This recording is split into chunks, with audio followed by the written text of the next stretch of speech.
The city has been looking at greening our fleet for some time. The opportunity came up for an EV sweeper, and we did some research and found out that it's working very well in Europe, and so we were excited to try it out here. We had a few test demonstrations and felt like it could really meet our needs. We used the sweeper between March and October, try to get to every city street at least twice a month. So the sweeper is out pretty much almost every day during that time period. In addition to the sweeping of the streets during those periods of time, we also use it in the winter after a snowstorm if the temperatures are above freezing to clean the sand and salt off the street that we've used to treat ice or snow. So it has some uses in that area as well. It also has a hose on top, which helps us do some cleanup with our stormwater. If we have a clogged pipe or a clogged inlet, we can use that hose to vacuum out any debris that might be in there. So it's an all-purpose piece of equipment. It'll get a lot of use, and it's a real benefit to not have to use diesel, which is what our former one was powered with. This is an EV. We can plug it in at night, and we're ready to go the day. It goes 250 miles on a charge, so we can get through a day's work, typically on one charge. And it's much lower maintenance needs because it doesn't have the diesel engine, which is quite dirty and requires a lot of maintenance. It's also very easy to operate. It's a little smaller wheelbase than our former sweeper, so it gets in and out of corners and curves and can work well on our narrow streets. So we're really looking forward to having this in operation full time and having it work well for the city. The first Ravo vehicles were built in Europe, where the units are built. They built a little over 100 units. After they built those 100 units, then they let the people in the United States start selling them. So our dealers around the country, us being the local dealer, sold the very first Ravo, which was great. Since then, they've probably sold a little over 20 units here in the U.S., so they've been quite busy. These are built in the Netherlands, but Italy has a whole bunch of these. But anywhere where you can think in Europe, there's a Ravo sweeper. They probably have 10 times the amount of sweepers in Europe than they have in the U.S. For Europe, it's a big deal. It's wherever you've got people, they want to have sweepers to pick up the trash. So it is a big deal in Europe. Think about what our sweeper should be named, and I'm looking forward to not hearing the sweeper outside my bedroom window and the quiet sweeping of our streets. It is terrific. The sweeper is going to do so much, not just for Takoma Park, but for our entire county, state, and the country. Being the first to take that leap and get an EV sweeper, as we heard today, we were the first here, but there are dozens more coming down the road. And this is how we're going to actually tackle our climate crisis that we have. We need to take these leaps and actually put action behind the words. And today we showed again that Takoma Park will do that. Driving this, is very much more comfortable about driving it. You don't have to hear all the noise inside in it. You drive smooth on the road, pick up the stuff better. These are the things. You can't pick up a certain length of wood inside, and these are the things. Otherwise than that, fair enough. Drive good, do the work good. I feel comfortable, less noise. You don't hear no noise inside. That's about it. Very good. We drive about 6 hours a day. It works whole day. We go in for lunch, you put it on charge. When you come after lunch, you go out back, and that's about it. We fill up the tank twice a day. Depends on where you're sweeping, If it's a dusty area, fill it up and you go again. Although the cost is high comparatively for an EV compared to a diesel, we're saving money from not buying fuel, all the diesel fuel savings. We figure we're going to reduce our fuel use by about 700 gallons a year. It's about 3% of our carbon footprint emissions, so a small reduction there. In addition, because it has so much less maintenance, the maintenance costs are expected to be significantly reduced, and operator operator use, we're expecting it to be able to function on a more routine basis. With a diesel engine, you have a lot of downtime for maintenance and repairs that you won't have on the EV model. So we're looking forward to being out on the street more. And as we approach new technologies and greener technologies, sometimes the cost is higher, but we really need to move in that direction in order to reduce greenhouse gas and reduce our carbon footprint. The EV sweeper, the initial price is more than the diesel, but as we've heard today, in the long run, this will pay itself back. The maintenance is much lower. What we're looking at in savings in fuel and other advantages to fight the climate crisis are really just, they're priceless. Simple things like being much quieter than the diesel is so important because that goes to, livability in our community. And the fact that this is more compact and can get down the narrow streets in our community with much better ease is also a huge plus. So I'm just really excited. And the noises, my house, as you know, where it's situated, our bedroom windows, we hear everything. I get to wave to the public works guys and gals all the time, and I'm going to say having the sweeper be quiet is a real advantage for me personally. So the maintenance-wise on an electric vehicle is going to be dramatically less than a diesel or a gas vehicle. You're not going to have the fuel to maintain or buy or purchase. You're not going to have to maintain all the oil changes. And then, of course, replacement of an engine. Those are all big items. Where an electric vehicle, your maintenance is whatever you're going to wear, which are going to be your gutter brakes. And that's virtually about it. The other big savings is that there's a lot less labor for the city. So the mechanics not going to be into changing oils, fluids, maintaining engines, filters. None of that has to be done. Virtually all you're having to do is maintain your hydraulic system, 2 different types of electrical cooling, then your wear items. What should we call this car? I thought this.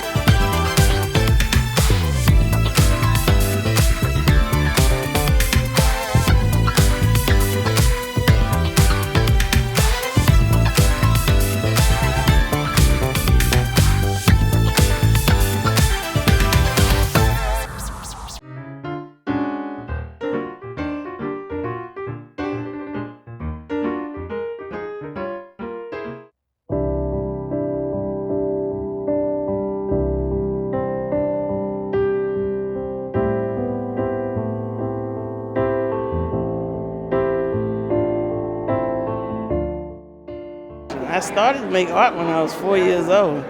The why is I've always loved it since I was a kid. It's kind of traveled with me through time. I come from a family of different makers that have different styles, but those influences influence me to continue and grow, and I just combine their superpowers, and I'm actually making my family shine right now. I started drawing in my closets and on the walls at my house when I was 4, and I never stopped drawing. So, and I can go into why now I do it. It helps me process my life. I think it's good medicine. It's sort of like a yoga practice through visual arts. I have been painting and drawing as long as I can remember. We came up in the Washington, D.C. area. My mother was a nurse, and she raised 4 children by herself, so I've been painting from forever as I can remember, encouraged to be creative.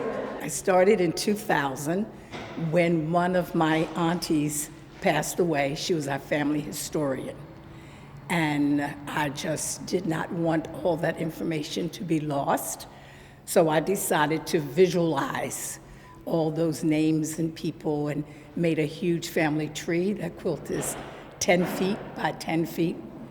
And that's what I started, telling not just the faces of the people in the family, but what they did, how they were related. And then it just grew from doing my family quilt to a quilt about myself, about my mom, grandparents. And then as I moved out of my biological family, I started making quilts for my immediate community. And gradually the quilts became about places, people, events in our state, as well as in our nation. So like a rock, you throw it out into the water and it ripples. You start by telling the story of who you are and then just let it move out. So that was in 2000. Since then, I've done over 300 quilts in the community. So I'm a mixed media artist. I've kind of expanded after getting my master's from Micah. So I do sound, video, film. I do tend to gravitate back to collage a lot. So I like messing with wood and all kinds of different textures. I think it's the layers for me that kind of emphasize the storytelling element of it all. It's changing and evolving all the time. So I say mixed media, mostly visual art, and but I also am a writer, and I've also been working with some sound artwork. So I fold them all in together. So I work on a lot of different things and hope to learn some new skill sets as well. I've never been able to sit down and draw something the way somebody else sees it and it look exactly like what you would see. And I think because of that in my family, they thought that maybe I wasn't an artist. And so I thought I wasn't either. But I learned that whatever I couldn't draw, I could photograph. What I couldn't photograph, I could do digitally. What I couldn't do digitally, I could collage. And so whenever I had a problem, I would have to solve it by learning how to do something else. So that's why I ended up, or do end up doing so many different things, because I have problems in terms of things I can't accomplish, and so these are how I solve those problems. I like to work with what the particular thing that has caught me into creating. So you may find me doing oils or acrylics or pastels. I am an emotive medium user, and I am often led by what has moved me to make the work of art. Everything, whatever. And I think about this technique is one, it's what we're the best recyclers in the world. And I save pieces and objects from the past and put them on. You can use anything. And if you look at the quilts, I have objects that I use over and over again. Angels show up a lot. My grandmother told me when I was very young that God looks over you and he sends angels to protect you. And they oftentimes come in the form of flight, butterflies, birds. So you'll see those as reoccurring, images there. But the work is, when you look at that one for my self-portrait on the end, I am a self-portrait. There are divisions in place from I was born in the 1940s, and then I was born, my mother was colored, the word used to identify people who look like me. When I was born, it was Negro. When I started teaching in the 60s, it was black. In the 70s, it was Afro-American, lowercase hyphenated. In the 70s, we became Afro-American, get rid of the hyphen, capitalize the words. And in the 90s, we became African-American. So it always has been this thing with me that who gets to define who I am? These are all signifiers of identity.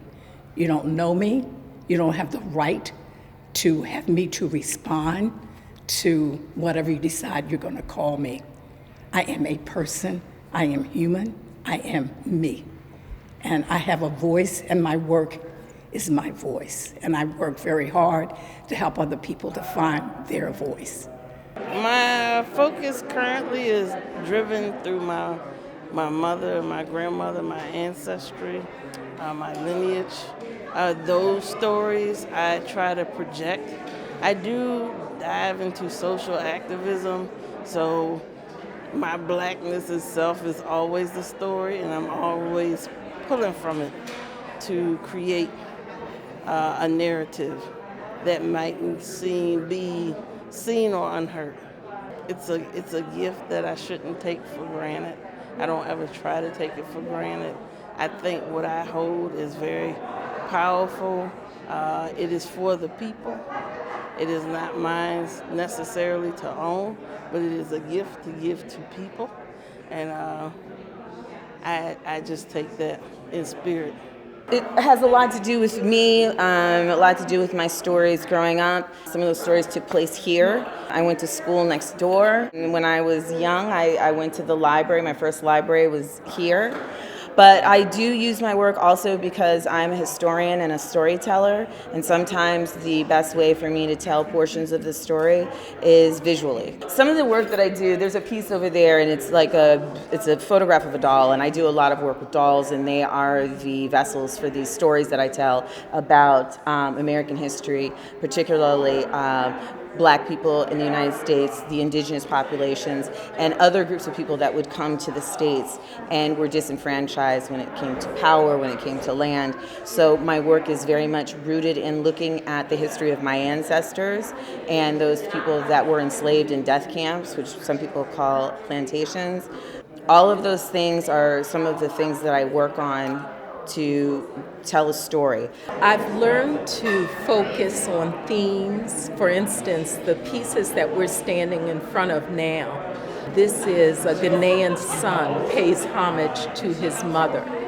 And in the late 1990s, I had the opportunity to travel as the Getty Fellow to West Africa to study in Ghana. And so these are my memories, the things, the aesthetic forms that came forth. And some 20, 30 years after, I'm still thinking about how these things leave my art making. The idea of heritage and memory are two pervasive themes in my work. The idea of ancestral veneration, of multi-rhythms, polyrhythms, polycentrism, the sense of time within a work. All of these things are important to me in creating works of art. So the idea of family and resilience, telling the story so that future generations like my son will be able to recall and be moved to carry on based on being able to look at the art and understand what it is celebrating. I think one of the reasons that I do this is because I realize that we each have a story that needs to be told. And I can only tell my story, but I have techniques and ways of helping you to discover your own story. So I come out of the civil rights in the 50s and the 60s, and people would say, "What are you?" And it's like human, a person, an American. If we take the word color off of the table, there's so many more things that you can say about who you are and the importance of it. So I have a voice, you have a voice, and I just want my voice to be heard within the context of our shared history. I think the future is the new day. So I don't know what to expect really. I'm more of an intuitive maker, so I go by spirit. I don't move fast. I also listen to my ancestors, God, things that work inside of me. So I'm not a fast worker, but I see the future as tomorrow. And there's always something new to do tomorrow. The thing is, so I'm in my 50s, and so one thing I can tell you is I have no idea what's going to happen next. That's the good news and the bad news. I don't know. I can say what I hope, and what I hope is I get to create. I hope that I get to have some studio space. Some of these are very basic wishes, but I really want to be able to do my own artwork and my own storytelling, and I want to be able to have workshops for students and for young adults that do restorative justice, social justice work, and also for students, especially now because I am a teacher. I'm right now teaching middle school English classes. A lot of our students are in trouble in a lot of ways emotionally after such an amazing uprooting of life, that being coronavirus.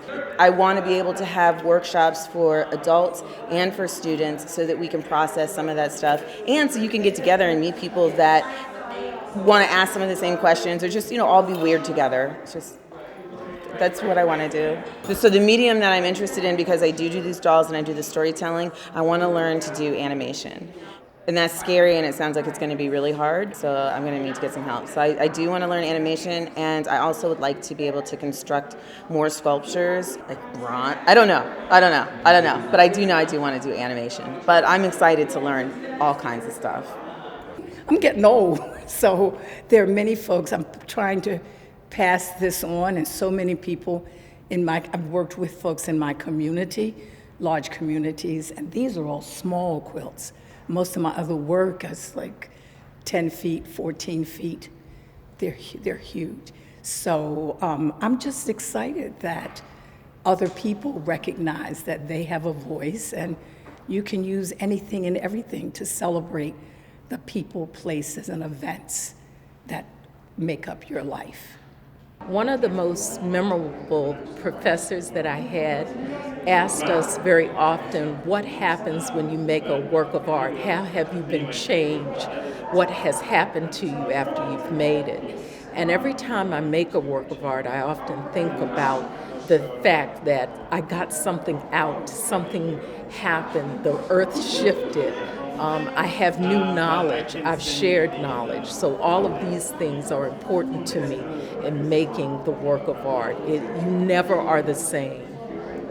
Just being in humankind and understanding humanity and understanding who it is that I relate with, just trying to show love, emoting love, and trying to understand people getting at that same thing too.